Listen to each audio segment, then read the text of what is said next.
नमस्कार, इंडिया 24/7 देख रहे हैं आप। आपके साथ में हूं दिव्या तिवारी। खबरों की शुरुआत करेंगे। यूपी के बिजनौर में पीएम मोदी ने आज रैली की और रैली संबोधित करते हुए पीएम मोदी ने एसपी सरकार पर सीधा हमला किया। पीएम ने यूपी में एसपी कांग्रेस गठबंधन पर हमला करते हुए कहा कि समाजवादी पार्टी और कांग्रेस ने सिर्फ कुनबे का भला किया। एक कुनबे ने देश, दूसरे ने यूपी को बर्बाद किया। यूपी में दो दलों का नहीं बल्कि दो कुनबों का गठबंधन हुआ है।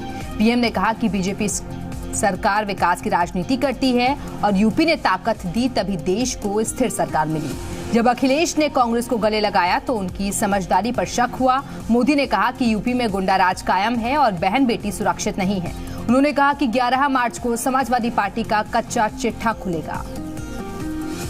कोई मुझे समझाओ भाई, क्या कारण है अकेले सफाई गांव से इतने सारे एमपी, इतने सारे एमएलए, इतने सारे जिला के परिषदों के अध्यक्ष, हर संस्था में सफाई गांव के एक ही कुनबे के सब लोग।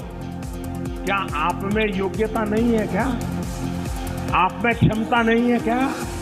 कोई मुझे बताइए, क्या उत्तर प्रदेश की सरकार का स्वयं का जो कानून व्यवस्था का रिपोर्ट है वो उस बात की गवाही नहीं है कि यहां आए दिन बहन बेटियों पर बलात्कार होते हैं, माताओं बहनों पर होने वाले इतने भयंकर जुल्म, और आप इस प्रकार की भाषाएं बोलते हो? और कुनबे के मुखिया तो कहां तक कह दिए, अरे बोले बलात्कार तो होते रहते, उसमें सजा वजा नहीं होनी चाहिए, फांसी की सजा नहीं होनी चाहिए। ये लड़के लोग लड़कपन में गलती कर देते हैं, उनको माफ कर देना चाहिए। भाइयों बहनों, जिस कुनबे की ये सोच हो, जिस कुनबे की ये परंपरा हो, आप तय करिए भाइयों बहनों, क्या ऐसी सोच वाले मां बेटियों की रक्षा कर पाएंगे क्या? कर पाएंगे क्या? यूपी के बिजनौर में पीएम मोदी ने समाजवादी सरकार पर निशाना साधा। उधर पीलीभीत में सीएम अखिलेश यादव ने पीएम मोदी के आरोपों पर पलटवार किया। अखिलेश यादव ने नोटबंदी और कैशलेस ट्रांजैक्शन को लेकर मोदी सरकार को सवालों के कटघरे में खड़ा किया। अखिलेश यादव ने कहा कि मोबाइल पर गाने चलते हैं, बैंक नहीं। वहीं अखिलेश ने पीएम मोदी को झूठा करार दिया। अखिलेश ने कहा कि पीएम मोदी ने काले धन पर झूठे वादे किए और किसी को 15 लाख रुपए तो क्या 15 हजार रुपए भी नहीं दिए। अखिलेश ने कहा कि मोदी मन की बात करते हैं और समाजवादी पार्टी काम की बात करती है। वहीं अखिलेश ने कहा कि कांग्रेस के साथ आने से समाजवादी पार्टी और मजबूत हुई है। बेईमानी की राजनीति में कितना झूठ बोला है राजनीति,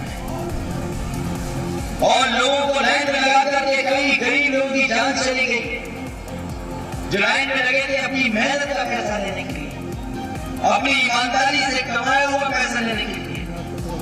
तमाम लोगों की जान चली गई और जिनकी जान गई उनके परिवारों के लिए 1 रुपए से इन लोगों ने मदद नहीं की। अगर किसी ने मदद की परिवारों की तो समाजवादी लोगों ने 2 लाख रुपए देकर उनकी मदद करने का काम। यूपी के मुरादाबाद में रैली कर बीएसपी अध्यक्ष मायावती ने मोदी और अखिलेश सरकार पर सीधा हमला किया। मायावती ने कहा कि मोदी सरकार के नोटबंदी के फैसले ने गरीबों की कमर तोड़कर रख दी। मायावती ने कहा कि मोदी यूपी में जीत का दावा कर रहे हैं, लेकिन बीजेपी को अभी तक यूपी में चेहरा तक नहीं मिला है। मायावती ने कहा कि इस बार यूपी में बीएसपी की सरकार बनने जा रही है। वहीं अखिलेश सरकार पर हमला करते हुए मायावती ने कहा कि अखिलेश के राज में यूपी में अराजकता, भ्रष्टाचार और गुंडागर्दी बढ़ी है। माया ने दावा किया कि अगर बीएसपी की सरकार यूपी में बनी तो नौकरी वाले दंपतियों की नियुक्ति एक जगह पर की जाएगी। वहीं मायावती ने कहा कि शिक्षा मित्रों और शिक्षकों की परेशानी का हल जल्द ही निकाला जाएगा। विश्वास दिलाना चाहती हूँ कि प्रदेश में बीएसपी की सरकार बनने पर सर्वप्रथम यहाँ सपा के गुंडों, बदमाशों, माफियाओं, अराजक, भ्रष्ट व सांप्रदायिक तत्वों के जंगल राज का सफाया कर दिया जाएगा और ऐसे सभी आपराधिक तत्वों को फिर जल्दी ही जेल की सलाखों के पीछे भेज दिया जाएगा, जहां इनकी मेरी सरकार में सही व असली जगह होती है। इस बार हमारी पार्टी की सरकार द्वारा इन सभी दुखी व पीड़ित लोगों के 1 लाख रुपए तक के कर्जे भी जरूर माफ कर दिए जाएंगे। यूपी की राजधानी लखनऊ में गृह मंत्री राजनाथ सिंह ने माया और अखिलेश पर निशाना साधा। राजनाथ सिंह ने कहा कि यूपी में बीजेपी से बेहतर कोई विकल्प जनता के पास नहीं है। राजनाथ सिंह ने कहा कि बढ़ते अपराध से यूपी त्रस्त है। बीएसपी पर हमला करते हुए राजनाथ सिंह ने कहा कि बीएसपी हारी हुई लड़ाई लड़ रही है। राजनाथ सिंह ने दावा किया कि यूपी में इस बार बीजेपी 2/3 बहुमत से सरकार बनाएगी। उत्तर प्रदेश के वरिष्ठ नेता हैं श्री मुलायम सिंह जी यादव, उन्होंने स्वयं भी कहा जिस कांग्रेस पार्टी का जीवन भर विरोध करते हुए हमने समाजवादी पार्टी को एक यह पद उत्तर प्रदेश में दिया था, आज उस पर हमारे उत्तराधिकारियों ने पानी फेर दिया और उनका सीधा इशारा उत्तर प्रदेश के मुख्यमंत्री की ओर।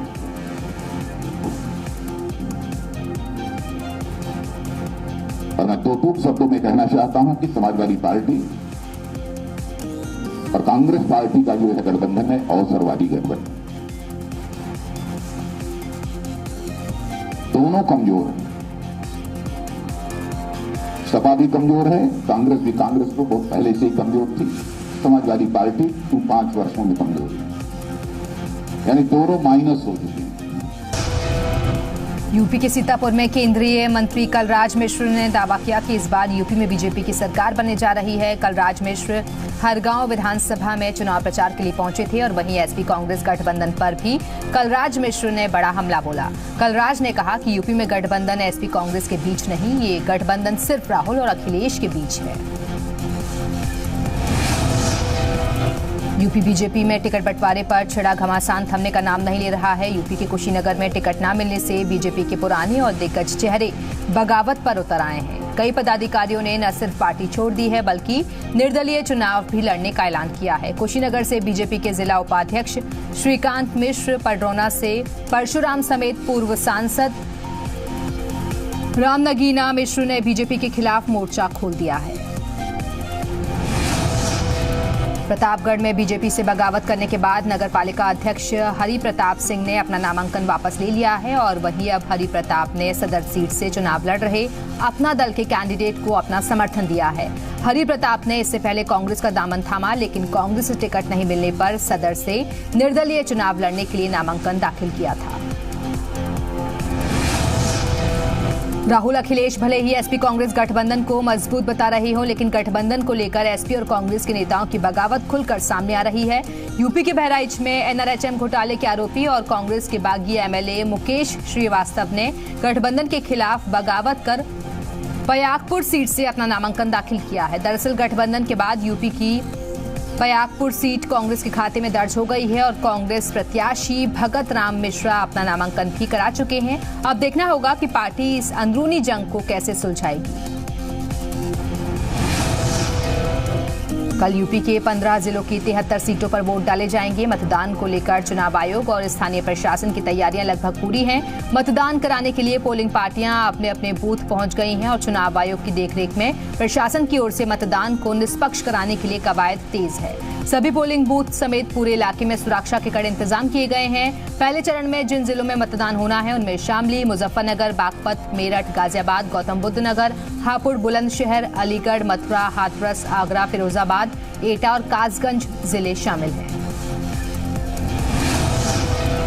कल होने वाले यूपी में पहले चरण के मतदान के लिए मेरठ में तैयारियां लगभग पूरी हो चुकी हैं और इस बार मेरठ शहर के 319 बूथों पर पहली बार वीवीपैट मशीन का इस्तेमाल किया जाएगा और इसके अलावा जिले में 26 जोनल मजिस्ट्रेट, 216 सेक्टर मजिस्ट्रेट और 203 माइक्रो ऑब्जर्वर की तैनाती की गई है। 20,000 से ज्यादा फोर्स की भी तैनाती है। मेरठ की 7 विधानसभा सीटों पर 1,181 बूथ और 2,451 मतदान स्थल बनाए गए हैं। यहाँ करीब 24.5 लाख से ज्यादा वोटर हैं। 11 फरवरी को मतदान दिवस है और अब तक की ट्रेनिंग से लेकर रैंडमाइजेशन और फोर्स डिप्लॉयमेंट और पोलिंग पार्टी डिस्पैच और स्ट्रांग रूम, ये जो अहम कड़ियां हैं इस सबको ससमय कंप्लीट कर लिया गया है। यूपी के संभल में सरेआम आचार संहिता का उल्लंघन किया गया। दरअसल सर्व संभाव पार्टी की जनसभा में भीड़ जुटाने के लिए बार डांसरों को बुलाया गया और पार्टी की रैली में बार बालाओं ने जमकर ठुमके लगाए। असमोली विधानसभा से सर्वसंभव पार्टी के उम्मीदवार ने अपनी जनसभा में भीड़ जुटाने के लिए ये कार्यक्रम रखा था, लेकिन हैरत की बात तो ये है कि प्रशासन ने भी इस कार्यक्रम को रोकने की कोशिश नहीं की।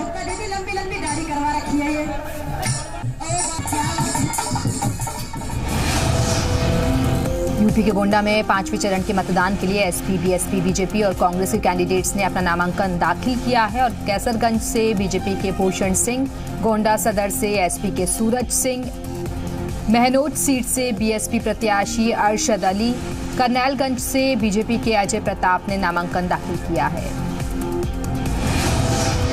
यूपी के वाराणसी में नामांकन का आज दूसरा दिन है और भले ही बड़ी पार्टी के किसी भी दिग्गज ने अपना नामांकन दाखिल ना किया हो, लेकिन अजीबोगरीब कैंडिडेट्स अलग तरीके से नामांकन दाखिल कर लोगों के आकर्षण का केंद्र बने हैं। कल जहां बैलगाड़ी पर आए एक निर्दलीय कैंडिडेट ने अपना नामांकन दाखिल किया था, वहीं आज 1 फीट लंबी मूंछों वाले निर्दलीय कैंडिडेट ने अपना नामांकन दाखिल किया।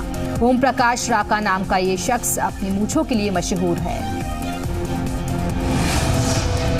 यूपी के दंगल को जीतने के लिए दिग्गजों ने अपनी पूरी ताकत झोंक दी है और उन्नाव में डिंपल यादव और राज्यसभा सांसद जया बच्चन ने रैली को संबोधित किया। डिंपल यादव ने जनता से एसपी को वोट देने की अपील की, वहीं जया बच्चन ने अखिलेश सरकार की तारीफ करते हुए एक बार फिर से एसपी सरकार को चुनने की अपील की। वहीं डिंपल यादव ने नोटबंदी को लेकर पीएम मोदी पर जमकर निशाना साधा।